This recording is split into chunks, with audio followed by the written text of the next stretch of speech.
Hey there guys, V-Man reporting in for duty along with my partner in crime, West of West Productions 100. And we're here for the inaugural episode of our new podcast, V-Man and West. For our inaugural episode, we're going to be talking about horror movies, namely the horror movie renaissance circa 2017. We'll be talking about our favorite horror films, we'll be talking about when the horror genre lost its legitimacy, why did the horror genre lose its legitimacy, and finally, we're going to conclude with the potential re-legitimization of the horror movie genre in the last few years. Wes, are you ready to do this? Let's get to it. Alright, let's do it. Let's start with you, Wes. What are some of your favorite horror movie films of all time? I really dig The Shining from Stanley Kubrick. I really dig Alien, Ridley Scott, and Psycho, Alfred Hitchcock. May I ask why? No, you can never know. You'll never know the answer. Yeah, I'll just tell you. Okay, so for The Shining, what I really like about it is like the psychological aspects of it, the atmospheric aspects of it. A lot of horror movies these days, and in recent years, have been a lot about jump scares. That's not the case, though, with The Shining. Not a whole lot of jump scares, more atmospheric horror, and I just really like that. That, you know, first off, they're at a hotel in the middle of nowhere. It's got it's got that isolationist kind of feeling to it, which gives it a very big scary factor right there. Alone, just Jack's descendants and madness is another whole thing right there. Just crazy stuff.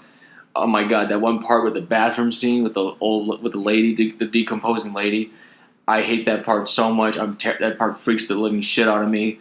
Every time that part comes up in the movie, I just skip it. Like, if I'm playing it on DVD, I skip it. If it's on TV, I just fast forward. I go into a different room. Like, I hate that scene. I hate it so much. It's so nasty and just disgusting.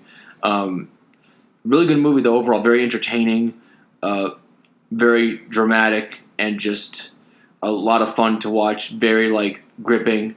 In terms of Alien, similarly with Alien is the isolation factor, like how they're out in space alone, like they can't go anywhere, they're stuck, they're screwed, basically. Like, to fight this alien, the log line in the movie is, in space no one can hear you scream, and that's actually true, because in space you can't hear any sound. So that's, knowing that fact about space and reading that just makes it even more scarier. And like I said, the isolation and the alien itself is creepy as shit, and that got that acid tongue and just the acid blood, just nasty stuff and just scary stuff, and my goodness, just wow. Oh my god, just two really great movies. And then we finally got Psycho. First time I watched Psycho, I was eating some pancakes while watching Psycho, and I was really enjoying myself watching that movie. And then there came the very classic scene in the shower with the music playing, that that music. And it really, actually, that was my first time actually watching the scene in full with the music playing. And the soundtrack actually goes really well with it. And then you get that nice camera shot of the camera focusing in on the drain as the water's going down the drain when she's dead. And then you see her eyeball. They use a transition there, they use a transition there from the drain to the eyeball. Or vice, no, it was from, I recall it being from the drain to the eyeball. And then the plot twist at the end was very amazingly awesome, and I was just blown away by that. I was like, holy crap, I did not see that coming, not one bit. Amazing movie, all amazing movies. I'm done now. It's time for you, V-Man. What's your favorite 3 movies, or however many movies you want to talk about? Well, Wes, my top 3 horror movies of all time are the original 2004 film Shudder, directed by, I'm not going to say his name because I'm sure I'm going to butcher it, Wes Craven's People Under the Stairs, and Francis Ford Coppola's classic movie, which is very underseen and very underrated, and I honestly recommend that everyone who can go and buy a Blu-ray of this movie, please go do so, Bram Stoker's Dracula. These are all fantastic movies of the exploration of how the mind can scare us so much and how supernatural predispositions can scare us so much. I remember when I first saw the film Shudder, and it scared the living crap out of me because it was a film that was about the supernatural, and as someone who comes from a culture where the supernatural is very heavy, naturally I gravitated towards this movie like a moth to a flame. With Wes Craven's People Under the Stairs, I remember this was one of the first horror movies that I actually sat through all the way to the ending. I didn't sit through it from the beginning because it was on TV and I started watching it at some point in the middle, but I remember being so enthralled by this notion that there are people hiding behind the walls. And even, after the movie had stopped, I would be, at my grandma's house or at my parents' house, and you would find me at odd hours of night knocking on the walls and checking if there are people behind it. And with Francis Ford Coppola's Dracula, in my opinion, that movie is the best interpretation of Bram Stoker's classic novel. I love the gothic atmosphere that the movie sets. I love the amazing performance of Gary Oldman as Dracula. And even though Keanu Reeves does a pretty piss-poor British accent, it is still a very, very beautifully production-designed film, and I honestly cannot recommend it enough because it also is one of the most beautiful love stories I have ever seen put to film on cinema. And now, now that we've gotten our favorite horror movies out of the way, Wes, why don't we talk about when we believe that the horror movie genre began to kind of lose its legitimacy as I guess a genre that stands along with film noir or drama or even romantic comedies. When did horror begin to be seen as kind of the bastard child of Hollywood? Well, V-Man, I just wanted to clarify something. I am not a horror film historian, although I am working towards that right now. I am developing some documentaries on my other channel, Twilight City Studios, although I'll probably get around to the film documentaries in later months, hopefully sooner than later. My best guess would be that the decline of the horror genre, and I'm talking Hollywood here, as you mentioned before, starts at the very latest in the 2010s, the early 2010s. And the earliest I can see signs of decline would be the 2000s, the early 2000s, possibly the mid-2000s as well. Because at that point in time, we're seeing a whole lot of horror movies being produced. But the thing is, a lot of them felt the same. They felt that they just recycled. They felt like they were nothing more than jump scares. Nothing deeper than that. Nothing thought-provoking. And if you don't give a shit about thought-provoking, then maybe you do. Maybe you'll enjoy it. If you just enjoy like a popcorn horror movie, just for the thrills and for the jump scares, then maybe you're cool with that. But I'm definitely more of a fan of like less jump scares, partly because I hate jump scares because I don't want to get scared, but also because I just like seeing horror movies done differently because I think maybe because in this country, the U.S. with Hollywood, we're so used to jump scares because that's what the indie and the Hollywood movies seem to have a tendency to gravitate towards. On top of that, we also have a bunch of sequels that came out where the original movie, the first movie, started off pretty good. It started off pretty good, but then over time with the sequels, they seem less and less thought out, more and more just rushed. And I feel like when it comes to Hollywood has the resources and the finance in order not to do that, and that's kind of disappointing. I feel like Hollywood should take more time towards sequels than it gives. Be more grateful for your sequels, Hollywood studios. Your turn. I like your points. Very interesting. For me, however, the film that really kind of spelt the end of horror as a legitimate genre, for a while, was actually the sequel to the first Halloween film, Halloween 2. And the reason for that is because I remember the first Halloween. It was a beautifully shot film, wonderful score, made for a very cheap amount of money. Indie film, too. And it was an indie film, exactly. However, when a studio realized that when they got the rights to it, that they had a gold mine on their hands, they wanted a sequel, and thus we got Halloween 2.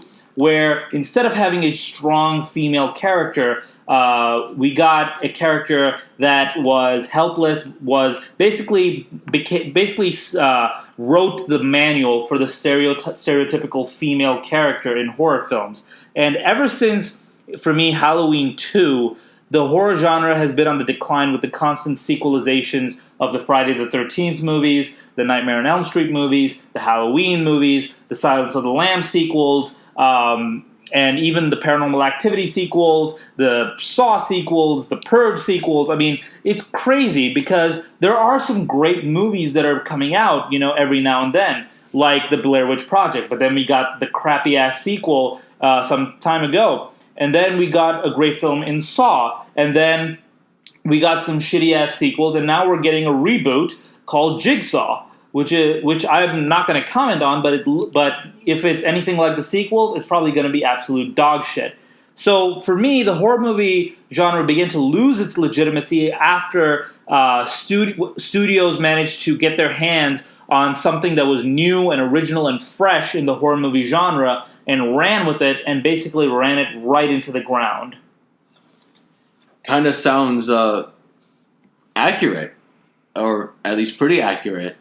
Yeah, I mean, like, sometimes some of these Hollywood studios, they get reckless with their IPs, intellectual properties, and, like you say, run them into the ground. When I saw the trailer for Jigsaw, at first, I thought it was going to be an original movie. It looked like an original movie that took a lot of inspiration from Saw, the Saw franchise, until I realized when they showed the actual antagonist, I'm like, oh, it's Saw. It's just another. They just changed the name, but it's still a sequel in a way. Yeah, kind of disappointed by that. I was hoping to see something that wasn't something that maybe took some inspiration from Saw, but was not Saw. You know what I'm saying? Precisely, Wes. I know exactly what you're talking about. So I think that what you're kind of touching on is less about the when did the genre loses legitimacy, but rather the why and the how of the horror movie genre losing its legitimacy. So I was wondering if we could talk a little bit more about that. In your opinion, why do you think that the horror movie genre, which back in the day, was pumping out classics like the Hammer movies, the Oscar-nominated movie The Exorcist, and movies with Bette Davis like Whatever Happened to Baby Jane, Hush Hush Sweet Charlotte, all great movies that I would recommend our listeners watch. Why do you think that after a certain point in time, beyond the sequelization, beyond the shitty reboots, why was it that it became such an epidemic that the horror movie genre became so reviled among regular moviegoers from, I guess, the late 80s to today? Well, I would say I have some couple hypotheses about that. I would say one of them is overusing jump scares, or using jump scares when they're not scary and they just put it in there like, oh my god, it's supposed to be scary, but like it just comes off looking funny or dumb. Like there was a moment in the first Purge movie where like there was a jump scare because this mother like closed the refrigerator door and her kid is right there. It's like, oh, it was a jump scare. It's like I remember watching the movie and I'm like, what was that? Like that was barely scary. That was silly. And I'm glad you brought up The Exorcist, the first one, dude, because there were not really a whole lot of jump scares there. Like you didn't when it came to a movie like The Exorcist, you didn't need to have jump scares there because the scariness was already there on the screen. You didn't, there was that atmosphere. It was like there was definitely more of an atmosphere of fright there. Like the fright didn't come from the jump scares; it came from like just the atmosphere of the girl and the environment around the girl and like the tension with the other characters and you didn't need to use jump scares. And like I'm gonna say that like jump scares can be good. They can be done well. My thing with jump scares is either stop overusing them or stop using them when it's not necessary. Like in the scene, the example I saw from The Purge. And also, I think one of the other issues that I saw a lot in the late 2000s, early 2010s was a lot of horror movies just felt the same. They all looked the same, and like I don't know. that just didn't. It just kind of felt annoying to me. Maybe to other people. Maybe other people just didn't give a shit, but it felt annoying to me. I think it's interesting that you talked about jump scares. I think what you're referring to is a false jump scare where there's a loud bang or a loud sound to suggest that there's some kind of shock, but in reality there is nothing there. Would that kind of be what you're hinting at? Part of it, yes. Okay. For me, really, you mentioned how there are too many jump scares, and you mentioned that, it's become sort of a sad state where movies, have literally jump scare after jump scare after jump scare. But for me, I think, the why of the horror movie genre is just because of audience expectation. Just like how it changes in terms of dramas and comedies, the horror movie genre changes based on what is popular at the time. So, naturally, people now gravitate towards movies with jump scares more than they do towards well-made, well-crafted films. A great example is actually, many, many months ago, I had a group of friends over, and I showed them The Exorcist. And one of my friends, she's a mutual friend of ours, she is a very avid horror movie buff, more so than you and me, I would hazard to say. However, while we were watching the movie, she was bored out of her mind, and she just kept checking her phone, and at the end, she said that she didn't really like the movie, even though it's a classic of the horror movie genre. And then when I asked her, well, what kind of movie would you have preferred we watch? She said that she wanted something in the vein of a Conjuring, or in the vein of a Saw, or in the vein of something that has a lot of jump scares in it. And I think that that's a testament to how audience expectations can dictate what gets put out in the theaters today. Because now you've got studios pumping out movies with a lot of jump scares because they make money. Even 2013's The Babadook, which was a fantastic movie, but it didn't have enough jump scares. And even though it was billed as a quote-unquote monster movie, a lot of people complained that there was no quote-unquote monster and there weren't that many jump scares. But then, a movie like Ouija or Annabelle made a ton more money than The Babadook. And audience expectation, I think, is a huge symptom of why the horror movie genre was so ill for so many decades. Wouldn't you say? Well, if that's what the consumers want, then I can understand why the studios would go in that direction. That's a very interesting point you bring up there about The Exorcist. I'm still kind of stunned about that. That movie terrifies me. That movie's scary to me, and it's freaky. And like I said, it's not freaky because of jump scares. Like there's a couple jump scares in The Exorcist, like here and there, but it's not like overdone. It's like just not like I don't know, man. Like it's just like I'm still kind of like shocked that like our mutual friend here didn't really seem to care for the movie or didn't find it scary or something like that. Just I don't know. I found it grippingly scary. I guess there is a point to be made when it comes to consumers and demand. Like if that's what's in demand, if that's what the consumers want, they want more jump scares, then I can see why that's a thing. Maybe there'll be a fatigue with jump scares. Maybe people eventually just get tired of it. Be like, okay, it's enough now. We're done with jump scares. Like lessen the jump scares and do some other stuff possibly. Did I kind of solve your question right there? Kind of. Well, I think you brought up a really good point about fatigue, because that actually brings us to our final point and our concluding point, which is actually the possible re-legitimization of the horror movie genre. You did mention fatigue, and I think that, there is a little bit of fatigue with, constant jump scares and that kind of certain horror movie, because now people are responding to horror movies that are well crafted, that tell great stories while still giving us great thrills. Movies like Get Out, or It Comes at Night, or even Annabelle 2, which was a surprising revelation considering how terrible its predecessor was. And I do think that in 2017, even though there are still a glut of bad horror movies, I've noticed a lot more horror movies getting more attention and being made with more craft and more care. And this year could potentially suggest the roaring return of the horror movie as a legitimate genre of cinema. And we've also got, the Stephen King adaptation, It, coming out. And judging by the promos, that movie's probably going to be the scariest movie of the year. What are your thoughts on that, West? The It movie so far looks very terrifying and scary to me. Yeah, totally agree. I could totally see where you're coming from there. Like, just wow. Like, I want to see it, but at the same time, I'm also terrified to see it at the same time. Yeah, and like what you said about Get Out. Like, fun fact about the movie: that movie was made under $5 million. So it shows you that it's still possible to make a low budget horror movie, and it can still have a world. You can still build a world around the characters.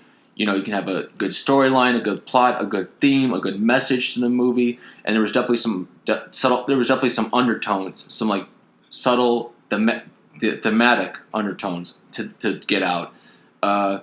Annabelle 2, I don't really know much about, except that it's a creepy doll, right? That's what it's about. Yeah. Yeah. Yeah. Screw that doll. Like, just no. Get rid of that doll. That damn doll. No, that damn doll. Yeah, anyway, your turn. Well, fingers crossed that the horror movie genre returns back to its former glory, and we see less of the crappy, terrible horror movies that have plagued us for so many years. But that is the end of our time for this podcast. We will be back with another sequel to this podcast. In the meantime, thank you guys for listening. Keep watching movies honorably. And this is B-Man and West signing off. Be sure to check out my other YouTube channel, Twilight City Studios, as well. Yeah, do that. And we'll see you guys next time. Thank you. Bye-bye.